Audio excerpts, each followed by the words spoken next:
Таңаман атканда кат чыкканбыз. Анан ошол жакта кат жүрүп, бу жакта да алимак бодарда жүргөнбүз. Ала турган нерселер тоноп, ана үйдү күйүлүп кеткен. Ошол жабыттаткан ушудап.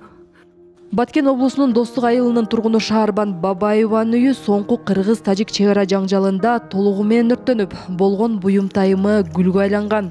Бийлик анын үйүн жыл айланбай тикелеп берген. Бирок ал бийлик убада кылган дагы бир акчалай жардамын ушул күнгө чейин ала элек. 2 миллион кылабы, канча кылат. Бирок ушул шепти талап кылып биз канча бардык мына губернатор Абдикарымга. Барсак төлөнөт деп одан берет деп, бирок ушу мана бир жыл ашып кетти, төлөнбөй жүрөт да. Биздин эле көйгөй ушул. Үйлөр бүткөрүлүп берилгенден кийин сапаты начар болгон учурлар кездешкен. Мындай абалда кимге барып талап кылууну билбей турган жергиликтүү тургундарына бейөкмөт уюмдары жардамга келген. Алардан юридикалык кеңештерди алып, керектүү документтер менен жооптуу кызматтарга кайрылышкан. Келсем, нарактан барак бүтүп кеттилер. Келсем, кемчилик көп. Чыгып кеткен, кышайып кеткен, ошолорду Тургакка кайрылып, ушундай жолдо ушундай кемчилиги бар десе, анан шөнтүп, ошол укуктун немелерге, конуктарга чыгып, сумга чыгып айтып туруп бүтүгөнбүз да.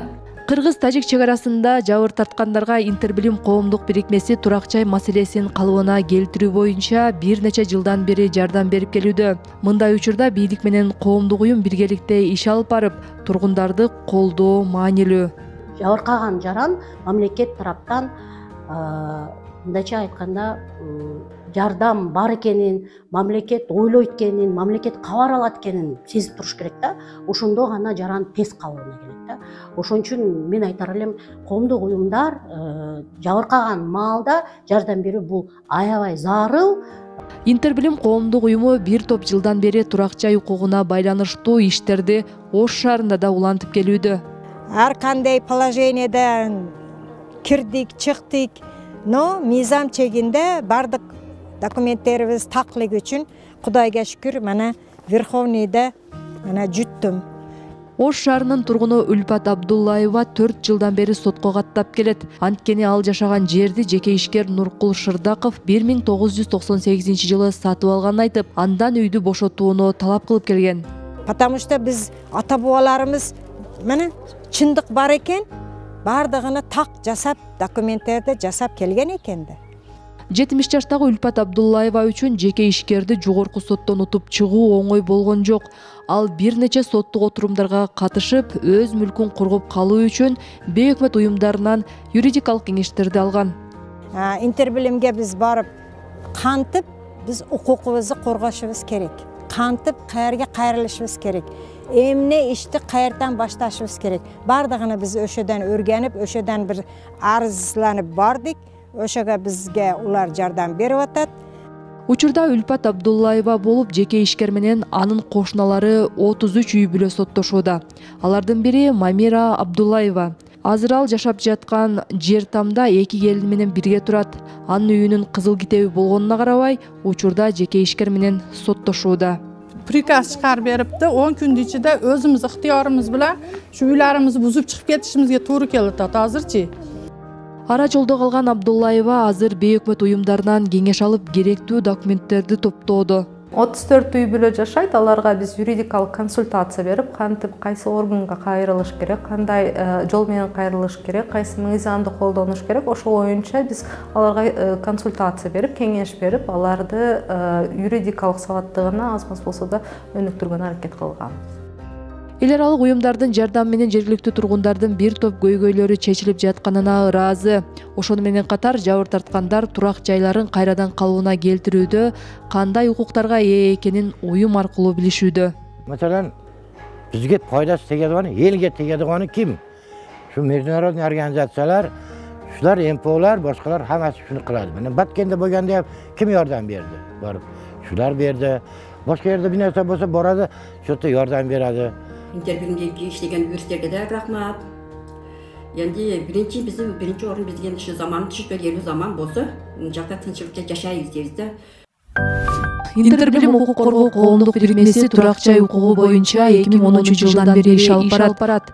Бул убакыт ичинде Ош облусунун 356 жарандын адилеттүү компенсацияга мүмкүнчүлүк алды. Жалал абад облусунан 136 жаран. Ал эми Баткенде 2021 жылы 128 күйүп кеткен жаран менен иштешип, алар өз алдынча кайрылып 78 миллион сом компенсация өндүрүп алышты. Долбоор Сорос Кыргызстан фонду жана USAID уюмунун колдоосунун алдында ишке ашкан. Прибежала, обнимает меня, ее трясет вот так, верите, нет, она плакала. Мам, неужели у нас паспорт? Уже у меня паспорт будет, у моего ребенка паспорт будет.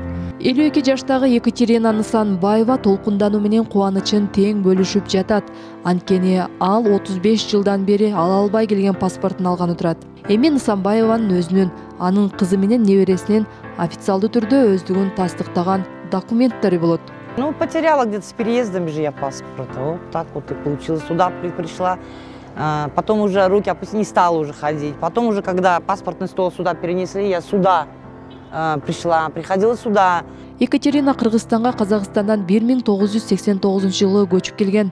Ошол жылдары өздүгүн тастыктаган документтерин жоготуп алган. Андан бери калкты тейлөө борборуна бир нече жолу кайрылганы менен ал паспорт алып, керектүү документтерге ээ боло алган эмес.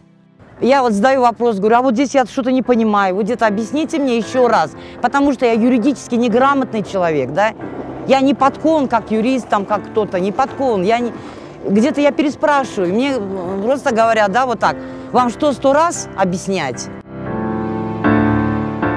Екатерина документ ала албай жүргөн учурда анын таанышы Фергана өрөөнүнүн чек арасыз юристтери коомдук бирикмесине кайрылууну сунуштайт. Ал аталган ишканага үстүздөгү жылдын июль айында кайрылган. Я рассказала, он говорит, хорошо, Екатерина, давайте делаем так. Он мне написал, для начала, что надо сделать, какие вот, ну там 1, 2, 3, да, вот, 3, да, вот это сначала сделайте, вот это, туда пой, вот это сделать. Хорошо, я сделал, я звоню. Я вот, понимаете, да, благодаря ему я стала знать, да, свои права, свои законы, что делать.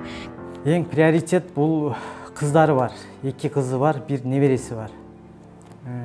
Бұл айтты, менің документім чечилбесе дағы, хотя бы ушу балдары менің тағдырымы эме кылбасынчы, ушулар хотя бы документтештирилип калсын дегеннен мен ошол приоритетти алып, апасына пока бир заключение чыкмайынча кыздары жарандыгын аныкталбайт эле да, мыйзам боюнча. Ошол себептен биз документтерди эптеп мыйзам аркылуу тапшырдык.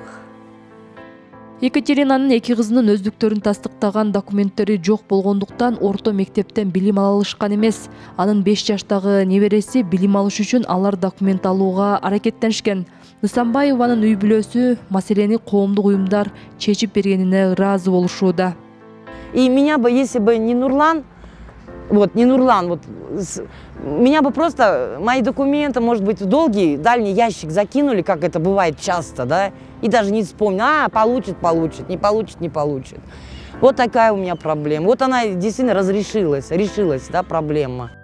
Фергана өрөөнүнүн чек арасыз юристтери коомдук бирикмеси жигердүү жарандар долбоорунун негизинде иш алып барышууда. Аталган долбоор USAID уюму тарабынан каржыланат. 2020 жылдан бери 585 адамдын документ маселелери чечилген. Жарандык алууга 268 киши келген. Туулгандык тууралуу күбөлүк боюнча 75 адамдын, паспорт алууга 39 жарандын, жарандыкты аныктоо комиссиясынын чечимдери боюнча 213 кишинин маселеси чечилген.